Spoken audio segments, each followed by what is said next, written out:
dutewe n'amakuba akomeye, ugiye bubonye bikwicitse pe, byubahwe imigisha yawe ubwigana, erega n'iminsi yo gutangaza, bariyo migisha nonaha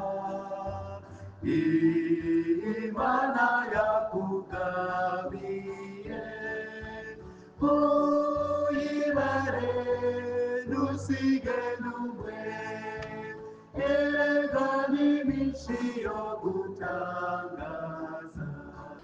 Bene data, bavandimwe, inshuti zanjye, abo duhuriye kuri uru rubuga Inkomoko y'Indirimbo TV, mbaramukire mu izina rya Yesu umwami wacu.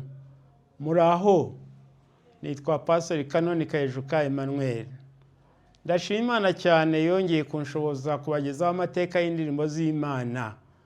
Nabonye ukuboko gukomeye kw'Imana uko yanyije kanseri ikoresheje abayobozi b'igihugu cyacu, ndabashimira cyane. Mituelle de santé yamvuriye muri centre de santé, imvuza mu bitaro by'akarere, imvuza mu bitaro byo kwigishirizamo, imvuza mu bitaro bya Faisal, kugeza n'ubwo yamvurije mu Buhinde. Muyikunde kandi muyitabire. Ndashimira cyane abaganga bamvuye n'abandi bantu bose bansengeye n'abanteye inkunga y'amafaranga ayiyongereye kuyo leta yantangiye. Imana ibaho umugisha. Bene data, bavandimwe, inshuti zanjye, nejejwe n'uyu mwanya mbonye wo kuganira namwe ku nkomoko y'indirimbo y'178 yo mu gitabo cy'indirimbo zo gushimisha Imana, izo abantu benshi bakunze kwita indirimbo z'abaprotestani. Dusenga Imana. Data mwiza, turagushimira cyane ko uzi ibigeragezo n'ibyago tunyura mu buzima bwacu bwa buri munsi. Turagushimira ko wemeye ko umwana wa Yesu Kristo nawe abinyuramo kandi akabinesha. Dufashe kujya dora tumuhanze amaso kugira ngo dutsinde nk'uko yatsinze, tubisabye mu izina rya Yesu umwami wacu. Amina. Indirimbo y'178 itangirwa n'amagambo avuga ngo iyo utewe n'amakuba akomeye. Indirimbo nimero 130 mu gitabo cy'indirimbo zo guhimbaza Imana, iz'abantu benshi bakunze kwita iz'Abadventiste b'umunsi wa karindwi mu Rwanda. Ni nimero 178 mu gitabo cy'indirimbo z'Abaprotestant bo mu Burundi. Ni nimero 518 mu gitabo cy'indirimbo z'icyongereza cyitwa Golden Bells. Ni nimero 50 mu gitabo cy'icyongereza cyitwa Tabernacle Hymns, na nimero 208 mu gitabo cy'indirimbo z'igifaransa cyitwa Chant de Victoire. Iyi ndirimbo ihabwa umutwe mu cyongereza uvuga ngo Count your blessings, ari byo bariyo migisha yawe mu Kinyarwanda. Iyi ndirimbo yahimbwe n'umupastori wo mu itorero ry'Abamethodiste witwaga Johnson Ottoman Jr. yavukiye muri Leta Zunze Ubumwe za Amerika, muri leta yitwa New Jersey, tariki ya 21 Mata 1856, atabaruka tariki ya 25 Nzeri 1922, afite imyaka 66 y'amavuko. Johnson yize amashuri atandukanye muri leta avukamo. Arangije amashuri yakoranye na se akazi k'ubucuruzi bw'umuryango wabo, nyuma aza kuba umukozi w'ikigo cy'ubwishingizi. Se yitwaga Johnson Ottoman Sr. yari umuhanga cyane mu kuririmba kandi akagira ijwi ryiza cyane. Ni kuri we umuhungu we yakuye urukundo rwo kuririmba n'ubuhanga bwo guhimba indirimbo z'Imana. Nyina yitwaga Rachel Anne. Johnson yakurikije kwizera kwa se akugira ukwe. Umuhungu na se bagiye bagirana ibihe byiza byo kuririmba mu matorero akikije aho bari batuye no mu itorero ryabo Methodist byabyibagiwe. Johnson yakoreshaga igihe cyo kuruhuka ahimba indirimbo za gikirisitu. Johnson yashakanye na Wilhelmina Reid mu mwaka w'1877 babyarana abana 3, umuhungu umwe n'abakobwa 2. Uyu mugore yakundaga Imana cyane kandi yafashaga cyane umugabo we mu murimo we. Yitabye Imana tariki ya 20 Ugushyingo umwaka w'1909 afite imyaka 52. Umukobwa w'umukuru witwaga Miriam Eulalie Othman yavutse mu mwaka w'1887, yitaba Imana mu mwaka w'1962 afite imyaka 75. Yahibye indirimbo z'Imana zigera kuri 300. Yahaye amajwi indirimbo nyinshi se yanditse. Johnson afite imyaka 19 yarobanuriwe ubupasoro mu itorero ry'Abametodiste.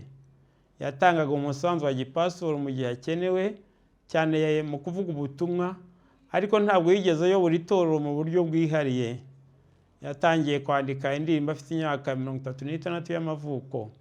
Yanditse indirimbo zirenga 5,000 mu myaka 25 yamaze azandika. Ni ukuvuga ngo indirimbo 200 mu mwaka umwe. Indirimbo ze zahamagariraga abazumva kwizera Imana no kwihanganira ibigeragezo bitandukanye bahura nabyo. Ntabwo yahimbaga indirimbo ko gushaka inyungu, yasabaga gusa $1 gusa ku ndirimbo imwe ahimbye. Ahubwo bwari uburyo bwe bwo kuvuga ubutumwa, kuko yabonaga atari intyoza mu kuvuga. Yifuzaga ndetse no kujya aririmba nk'uko se yabikoraga, ariko yamenye ko impano ye nkuru ari ukwandika indirimbo kuruta kuziririmba. Yari umuvugabutumwa mu ndirimbo. Indirimbo ze zarakunzwe cyane kandi zafashije abantu benshi kwizera Imana no kurwanya intambara nziza yo kwizera. Uwitwa Edwin Otilo Excel niwe wahaye amajwi indirimbo nyinshi za Johnson Othman Jr. Edwin yari umuyobozi ukomeye w'indirimbo za Kristo n'umuhanga cyane mu guhimba amajwi meza y'indirimbo. Yavutse mu mwaka w'1951 atabaruka mu mwaka w'1921. Nubwo Johnson atagiye mu bindi bihugu kuvuga ubutumwa, indirimbo ze zakwiriye mu bihugu byinshi, zirakundwa kandi zihindura abantu benshi ku kwizera no kurwanya intambara nziza yo kwizera. Igihe Johnson yarebaga ibyago, ingorane, ibigeragezo, imbabara, agahinda, ubukene, uburwayi, gupfusha n'ibindi bibazo abantu bahura nabyo mu buzima bwabo bwa buri munsi, yumvise akwiye kubahamagarira guhora bashima Imana uko ibintu byaba bimeze kose. Yayobowe n'amagambo aboneka muri Zaburi 103 umurongo wa 1 n'uwa 2, ari avuga ati: "Mutima wanjye himbaza Uwiteka, ntiwibagirwe ibyiza yakugiriye byose. Mwa bindimwo byose mwe, muhimbaze izina rye ryera. Mutima wanjye himbaza Uwiteka, ntiwibagirwe ibyiza yakugiriye byose." Ibyo bibazo yabonye mu bantu n'amagambo ya Zaburi byamuteye kwandika mu mwaka w'1897 amagambo y'indirimbo y'178 yise Count Your Blessings mu Cyongereza, mu Kinyarwanda nk'uko nabivuze akaba ari baraye imigisha yawe. Iyi ndirimbo yarakunzwe cyane mu bihugu byinshi. Hari abagiye bayivugaho bati abagabo barayiririmba, abahungu bakayicuranga, naho abagore bakayigira igihozo cyo gusinziriza abana babo babuze ibitotsi. Ibice 4 by'indirimbo bitwigisha iki? Iyo utewe n'amakuba akomeye, ukibonye bikwicitse pe, byubara imigisha yawe ukingana, erega n'iminsi yo gutangaza.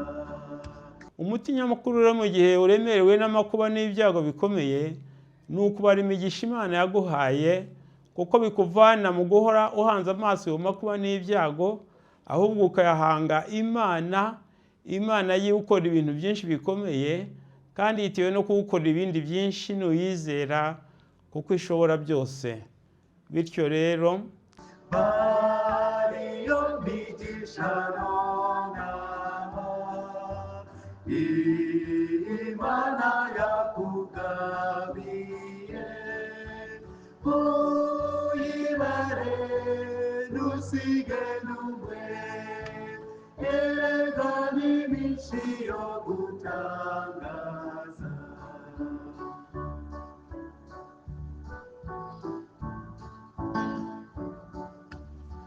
nuremerewe se no kwiganyira kugira ngo ntibikihanganirwa barayabigisha Imana igiguha umutima ushike munda wishime.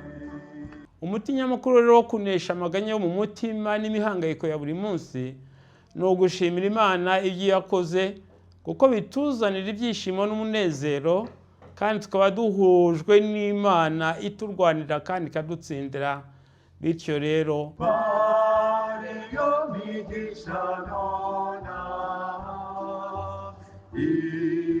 Imana yakugabiye uyibare ntusige n'umwe erega n'iminsi yo gutangaza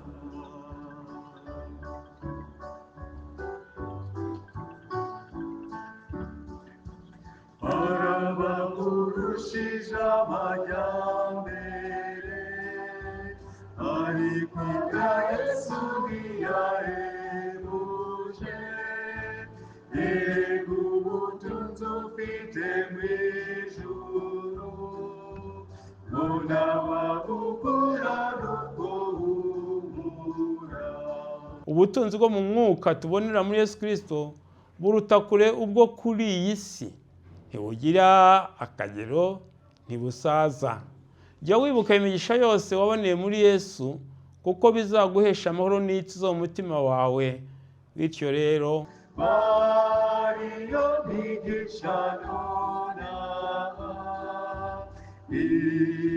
Imana yakugabiye uyibare ntusige n'umwe erega n'iminsi yo gutangaza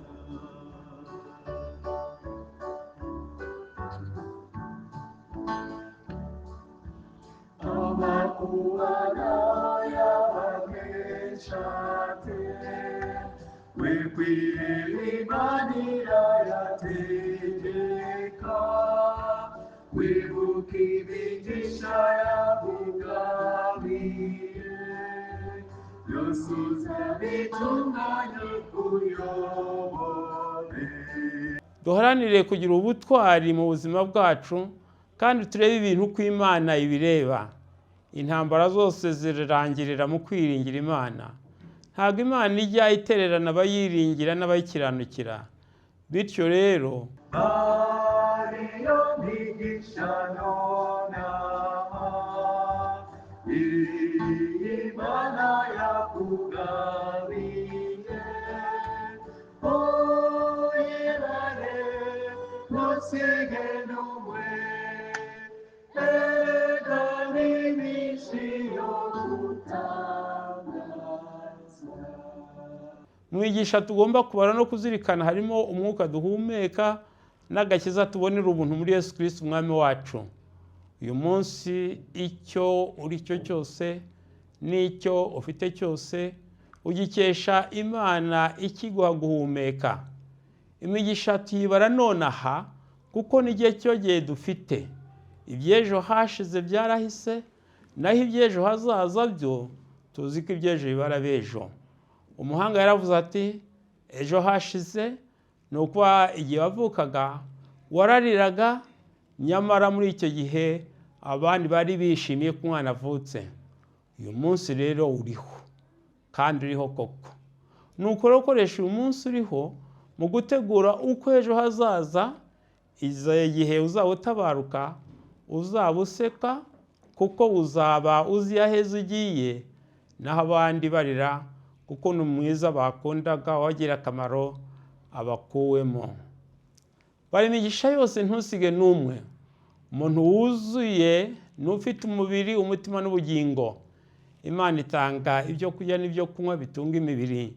Imana itanga ibitunga imitima yacu, ikagira ituza, umunezero, kunyurwa n'amahoro. Imana itanga ibituma ubugingo bwacu butegurirwa kuzabana n'Imana. Muri byo harimo gukunda gusenga, gukunda gusoma ijambo ry'Imana, gukunda kubana n'abandi, gukunda kwihana iyo ducumuye n'ibindi. Kumenya ko Imana igukunda ni umugisha ukomeye. Nemeranya n'abavuga ko imigisha mikuru cyane umuntu agira ari uguhumeka, ukaba ufite abantu mubana kandi ufite ibyiringiro bizima by'ibihe bizaza.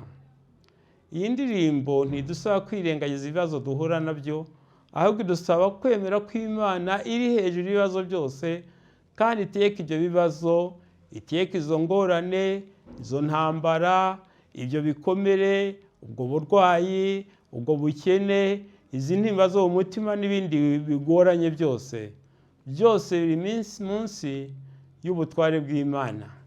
Kumenya iby'Imana dukora ni intambwe ikomeye by'ubuzima. Erega iyo duhanze amaso ibigeragezo tugira ubwoba tugatsindwa, ariko tuzirikanye imigisha yose tubonera mu Mana, tugira imigisha no mu gihe ibigeragezo bikiriho, kandi Imana igakomeza gukorera umurimo wayo muri twe. Bityo rero ariyo migisha nonaha Imana yakugabiye, uyirare ntusige n'umwe, erega n'iminsi yo gutangaza. bari iyo migisha nonaha iyo Imana yakugabiye, uyibare ntusige n'umwe, erega ni myinshi yo gutangaza. Bene data, bavandimwe, inshuti, ndabifuriza ko indirimbo ibongera imbaraga zo guhora mushimira Imana ibyo yabakoreye, kandi mugahora mutekereza neza ku buryo bukubakira ahazaza h'ejo, harimo no kuzabana iteka n'Umwami wacu Yesu. Dusenga Imana. Mana nziza, turinde guheranwa n'ibibazo duhura nabyo, ahubwo duhore duhanze amaso Yesu wanesheje, kandi uduhamagara kumuha ibiturushya byose n'ibitugerageza byose. Icyubahiro kibi cye, amahoro y'Imana abane natwe. Amen.